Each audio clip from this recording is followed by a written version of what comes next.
शामली की सावी जैन बनी सीबीएसई 12वीं की ऑल इंडिया टॉपर। 500 में से 499 अंक पाकर रचा इतिहास। सपना है देश की सेवा करना, बनना चाहती हैं आईएएस।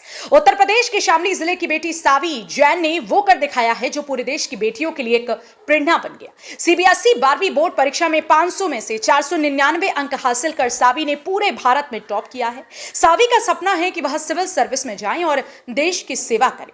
शामली के शिव चौक मोहल्ले की रहने वाली सावी जैन स्कॉटिश स्कूल की छात्रा हैं। उनके पिता एक फर्नीचर शोरूम चलाते हैं और मां एक गृहिणी हैं। सावी का कहना है कि इस सफलता का श्रेय वह अपने माता पिता और शिक्षकों को देती हैं, जिन्होंने हर मुश्किल समय में उनका साथ दिया। सावी बताती हैं कि उन्होंने कोई अलग से कोचिंग या महंगे नोट्स नहीं लिए, बस एनसीईआरटी की किताबों को ही अपना हथियार बनाया और लगातार रिवीजन किया। जब भी कोई डाउट आता था वह उसे बार बार समझती और तब तक याद करती जब तक कि उंगलियों पर ना जाए। सावी ने छात्रों को संदेश दिया, अगर कोई डाउट हो तो हार मत मानो, मेहनत करते रहो, रास्ता जरूर मिलेगा। सीबीएसई रिजल्ट आते ही जैसे ही स्कूल को सावी की टॉप रैंक की खबर मिली, पूरे स्कूल में ढोल नगाड़ों के साथ स्वागत हुआ। स्कूल प्रशासन और साथी छात्र छात्राओं ने जमकर जश्न मनाया। सावी की मां कविता जैन ने बताया कि उन्होंने कभी भी सावी को पढ़ाई के लिए नहीं टोका। वह खुद ही अपनी पढ़ाई को लेकर इतनी गंभीर थी कि रात में खुद उठ करके पढ़ने लगती थी। गौरतलब है कि सावी ने 10वीं में भी अपने स्कूल में टॉप किया था। अब 12वीं में ऑल इंडिया टॉप करके उन्होंने साबित कर दिया है कि बेटियां अगर ठान ले तो हर मुकाम हासिल कर सकती हैं। यह सिर्फ एक परीक्षा की जीत नहीं है, ये बेटियों के सपनों की उड़ान है। शामली की इस बेटी को सलाम, और आप इस खबर को शेयर जरूर करें ताकि हर बेटी को मिले नई उड़ान का हौसला। सर, मेरा 12th का रिजल्ट आया है और मैंने ऑल इंडिया टॉप किया है रैंक। अच्छा, कितने मार्क्स आपके आए? सर 99.8%। अच्छा, इंडिया टॉप आपने किया है एक शामली टाउन से, तो कैसा आपको फील लग रहा है? सर बहुत अच्छा फील हो रहा है। किस स्कूल में पढ़ते हैं आप? Scottish international school. कितने मार्क्स आपके आए थे? सर 499, 500 में से। सीबीएसई बोर्ड से? जी सर। अच्छा, कैसे तैयारी करते थे आप?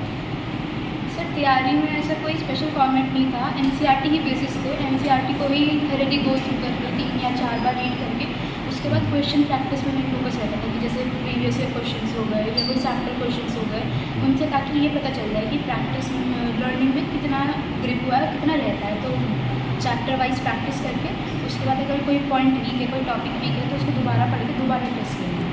अच्छा, इस चीज़ में आपके माता पिता का या आपके जो शिक्षक हैं उनका कैसा सहयोग रहता था? सर बहुत सहयोग रहा। मेरे टीचर्स ने हर स्टेप पर मेरी हेल्प की, मुझे मेरी हर गलती मुझे बताई, जो शायद मुझे नहीं पता चल पाती वो भी मुझे बताई ताकि मेरा इम्प्रूवमेंट हो।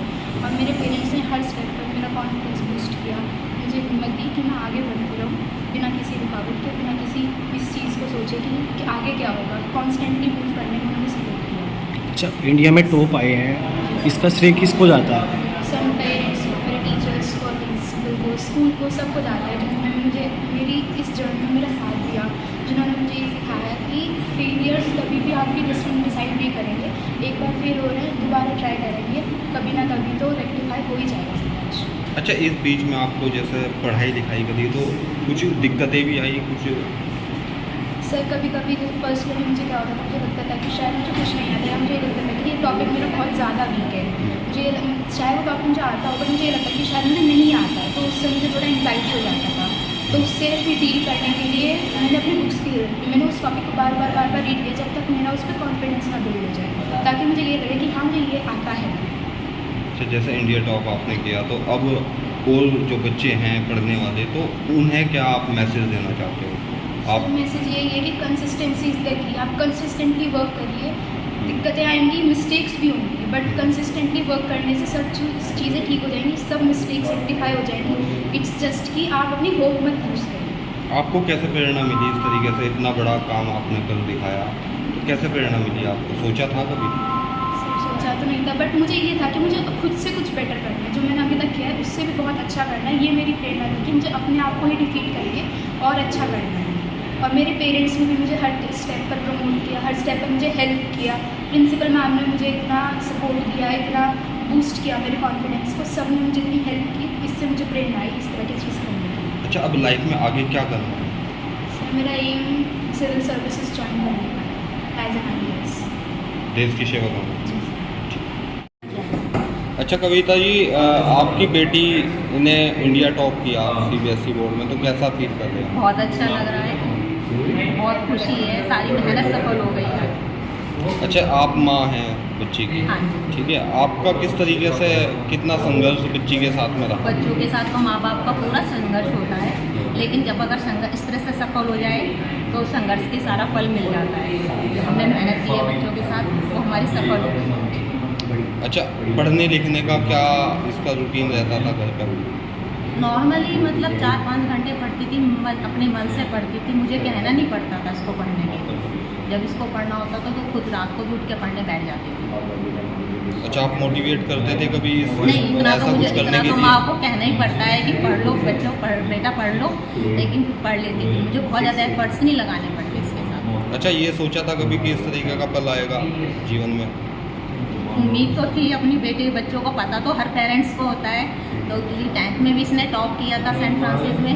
जी जी। हाँ जी, तो उम्मीद तो थी, लेकिन इतना अच्छा रिजल्ट आएगा इसकी तो खुशी ही अलग है। अच्छा, अब क्या चाहते हैं, क्या आपकी बेटी बस क्या? UPSC के एग्ज़ाम देगी, IPS बनना चाहती है। भगवान से यही प्रार्थना है कि इसकी इच्छा पूरी हो जाए, जो ये चाहती है। अच्छा अंकित जी, आपकी बेटी ने इंडिया टॉप किया है आज, कैसा महसूस कर रहे हैं? ये मतलब उसकी मेहनत का फल है। हमें एक्सपेक्टेड था कि वो कुछ ऐसे ही नंबर लाएगी, और बस ये तो ऊपर वाले ने भी हमारी भी सुनी है, उसकी भी सुनी है। मेहनत के अनुरूप उसको फल मिला है।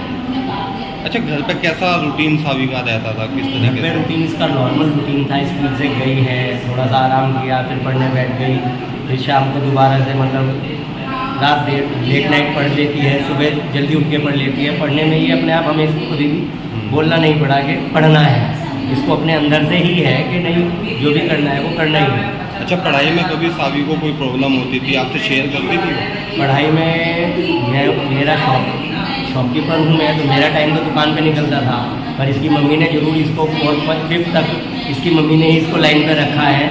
और रखने के बाद ये अपने आप ही 5th के बाद तो ये अपने आप ही चली है। और ये यहाँ तक है अपने टीचरों की मेहनत से है, अपनी मेहनत से है खुद की। तो अब क्या आशा अपनी बेटी से आपको बस है? सिविल सर्विसेज के लिए ये बोल रही है। हमने तो इसको 10th के बाद बोला था PCM ले लो, इंजीनियरिंग लाइन चुन लो, पर इसने तभी कह दिया था कि नहीं, मेरे को सिविल सर्विसेज में ही जाना है। Thank you. मैडम, आज जो सेलिब्रेशन किया गया आपके स्कूल में, क्या पूरा मामला है, क्या हुआ है? जी, हमारे स्कूल की 12th क्लास की बच्ची साबी जैन ने 499 स्कोर किया है 500 में से। और अब तक की जो खबर है, ऐसा लगता है कि जैसे ऑल इंडिया रैंक 1 पे है अभी। तो जैसे आपके स्कूल की बच्ची है, किस तरीके का उसका हिसाब किताब था? बहुत ही पढ़ने का? ज़्यादा फोकस थी और बहुत ही ज़्यादा गोल ओरिएंटेड बच्ची थी। और एक होता है कि बच्चों को डिसिप्लिन करना पड़ता है, लेकिन ये बहुत ही सेल्फ डिसिप्लिन बच्ची थी। अपने आप ही सब चीज़ें करना, और फिर जहाँ पे भी डाउट हो रहा है तुरंत टीचर से क्लियर करना, और बहुत ही ज़्यादा हार्ड वर्किंग बच्ची थी। इसका जब से ये 12th में है तब से एक ही गोल था कि मुझे टॉपर बनना है, ऑल इंडिया रैंक पे 1 लेके आनी है मुझे। तब से इसका यही गोल था, यही फोकस था, और उसी हिसाब से ही अपनी तैयारी कर रही थी। बहुत अच्छे से तैयारी कर रही थी और बहुत ही अच्छी बच्ची है। तो आपके स्कूल में इस तरीके का कीर्तिमान दूसरी या तीसरी बार? तीसरी बार। अब ये ऑल इंडिया रैंक 1 2 बार ऑलरेडी आ चुका है। नंदिनी गर्ग और दिया नामदेव दोनों ऑल इंडिया रैंक हैं, और एक बच्ची आस्था जैन ऑल इंडिया रैंक 4 थी, और अब ये चौथी बार है। और बच्चे बहुत ही अच्छा कर रहे हैं, बच्चे बहुत मेहनत करते हैं, और सब टीचर्स जो है बच्चों की प्रॉपर एक जो क्लास 12th में जो एक एकेडमिक के साथ साथ जो बच्चों को एक इमोशनल सपोर्ट देने की ज़रूरत है, बहुत ही अच्छे से बच्चों को तैयार किया जाता है, बहुत अच्छे से बच्चों की हैंड होल्डिंग की जाती है, और बच्चों को एकेडमिकली इमोशनल मेंटल सपोर्ट दिया जाता है, और बच्चों को मोटिवेट भी किया जाता है। अच्छा, स्टूडेंट्स के लिए क्या आपकी तरफ से मैसेज है जो इस तरीके का मतलब काम करना चाहते हैं?